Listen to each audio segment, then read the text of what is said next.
them because they contacted me during that period. But they told me there's no money, but what can you do? I said, let's go ahead. I started with them. Then in Ghana, I noticed that if somebody did not learn the sign language, you cannot coach the deaf football very well. In obeying the referee's decision, a different kind of communication means are used. The referee waves a certain colored banner to depict his verdict. Different banners indicate different decisions. We want all Nigerians, individual Nigerians, who are well-to-do Nigerians, to come to us to support us as well. They can get in touch with us through their federation or through Nigerian Deaf Football Association, because the association is on ground at the moment. So we are going to do the inauguration, then we bring out all area to support us, and they will be hearing from us. Under international criteria to be eligible to compete in deaf football competitions, players must have an average hearing loss of 55 decibels or more in the best ear.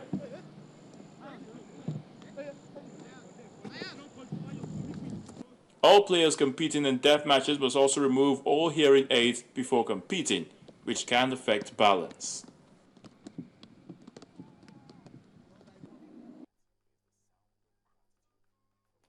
All right, so that's a beautiful report on deaf football. Doom Audio Conta has joined us, and Doom Audio Conta put together that report. So, Doom, tell us very quickly, what's this Deaf Football Association? Okay, talk about the Deaf National Team. That's Nigeria's Deaf National Team. Yes. And they've gone to 3 Nations Cup. 3 West African tournaments. 3 West African tournaments, and they've won it. They won it. They're going for and they're getting ready for the 4th one. Talk to us about it. Well, they'll be training at the National Stadium. I just got a call that, of course, from a number I have not saved, and the coach, Kamulidi, you saw in the report, Banjo, told me that he's the coach of Nigerian Deaf Football Team. I didn't get it very well. Is it deaf? Because I'm used to Homeless World Cup and the rest of all and the para soccer. I'm not used to that. He said, come to the stadium and see us train. When I got to the stadium, I didn't hear one single noise, only the noise of the ball. Bam, bam. Who are these people? Say they are deaf Christians. How do they communicate? So suddenly they came up with, they said, okay, just watch and see what we do and how these guys communicate and what they do, the kind of instruction we pass out. I said, this kind of coaching, I won't try this one. Because all these guys, sign language is something different. It's something you have to, it's a different vocation altogether. To understand, to teach footballers how to give pass instruction, even the referees.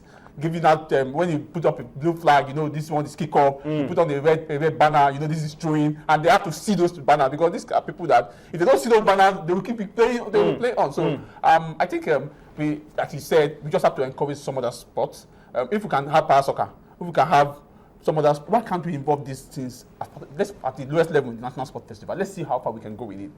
Let's see how far we can go. The countries have been doing some of this stuff. I went through. It talked about support from well-meaning Nigerians who have the money. Is it that we don't get funding from National Sports Commission? They struggle to. When I went there, I don't want to say, but of course, for the purpose of social value for these guys, these are people that they don't talk. When I go to the street to beg, they're taking to football, and you must give them something productive. Yes, I went through across deaf football in the world. I discovered that in Britain, in Australia, in the United States, they're taking it very serious. They're involving a lot of people, getting new technologies, how to even communicate. So it's spreading, and before we know it now, they will pass on this bug to us, and it becomes an Olympic sport, football, and we'll be struggling. By the time those ones, because we are developing, we are not taking seriously. Some of these sports you see today are sports that are local sport. They call it domestic sport in those countries, but they develop it over time, and they pass it on us, and we accepted it. Some of these sports. Let me prophesy. By the time deaf football becomes an Olympic sport, National Sports Commission will get interested, and people will begin to get interested in getting onto the board of Nigeria Deaf Football Association. Which year will that one happen? By the time FIFA recognizes it and there's an international competition and there's money. Which year will that one happen? Soon. No, soon. But really, on the more serious note, I think this is something that we should pay more attention to. Definitely. Something that should be very loud. Do not talk about the social value of all of these things. Exactly. This is something that we should pay attention to. We wish them the best of luck. You said they are going to Togo? They are going to Togo. When are they going? Well, they've not officially gotten from the host. They will communicate. They should not go to Liberia. They should not go to Liberia. They should not go to Sierra Leone. Let them be careful where they go, please. I want to ask them something. How do they get their fundings? But we just mentioned, you just saw from Women the in basketball. Nigeria. Okay, For women in So it means Nigeria. they have to go source for funding for people. Or maybe the Not National even, Sports- that's the thing. Or maybe the They don't National get funding Sports from the Commission National Sports Commission. give some stipends as well. Anyway, let's leave that as it is and hope that something good comes out for the national deaf soccer team. And once again, appeal to them, please don't go to Liberia, don't go to Sierra Leone. Let's go on to something a lot more serious. This time is not Deaf Football Association. This is Nigeria Football Federation, and a lot is going on around the elections billed for August 26. Will the elections go on? Will it not? What you are seeing on the screen is a statement from the acting president of the Nigerian Football Federation, Mike Ume, and we picked this out because yesterday we spoke extensively about the hitches, the complaints from aspirants for elections into the executive committee of the Nigerian Football Federation. And that's what Ume is saying on the screen. The litany of complaints and widespread condemnation has been deafening. The best legacy that this team can give to Nigerian football is a flawless electoral process leading to credible elections. We will look at the issues arising from the entire process and take a decision that will be in the interest of not only those bona fide members of the family who have been short-circuited, but also of the system. That's what Mike Ume is saying, acting president of the Nigerian Football Federation. And for me, it shows alarm bells should be ringing. Because if the NFF can come out and clearly condemn what has been going on in the last couple of days around elections into the executive committee, then everybody should be worried. Yeah, it's very crucial. What will happen on the 26th will likely will give us a clear picture of what will happen in the next 4 years of the administration between now and 2018. But we know the controversy that trailed the last board.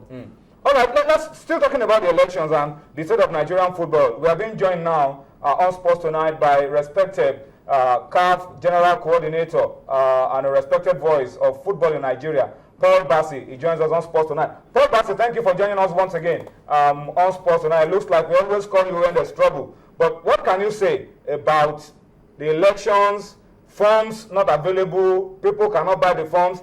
The NFF came out with a statement that we just read out now, but even after this statement, nothing has changed about the elections. Well, Tony, it's not about you calling me when there is trouble. I think every stakeholder, when I say stakeholder, I mean in the right sense of the word, every stakeholder should be worried, you know. Don't just mention election because the way we are going, there will be no election. You know, there is a crisis, there is a stalemate. Don't forget that after Alhaji Negeri was impeached, we needed to ratify that impeachment going forward.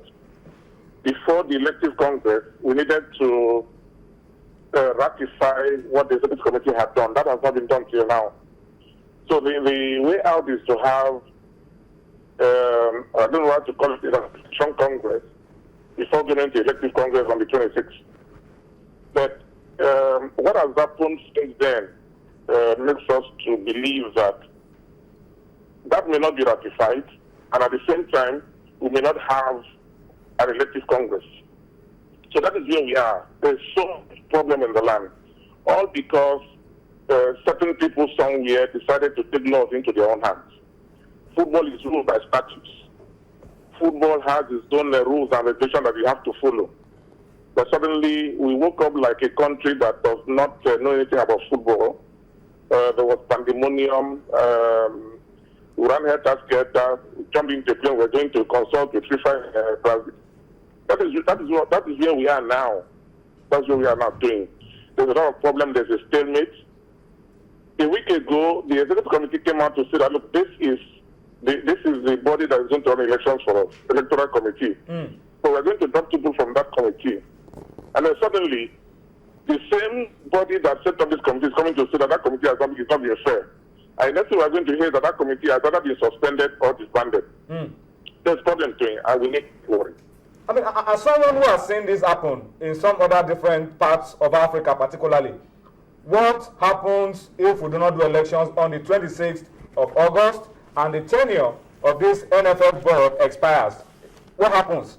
Thereafter that there will be a little gap. What will happen, Paul Bassi? not the way we are going. You can expect things to happen on a daily basis. It can, before we even get to the 26th.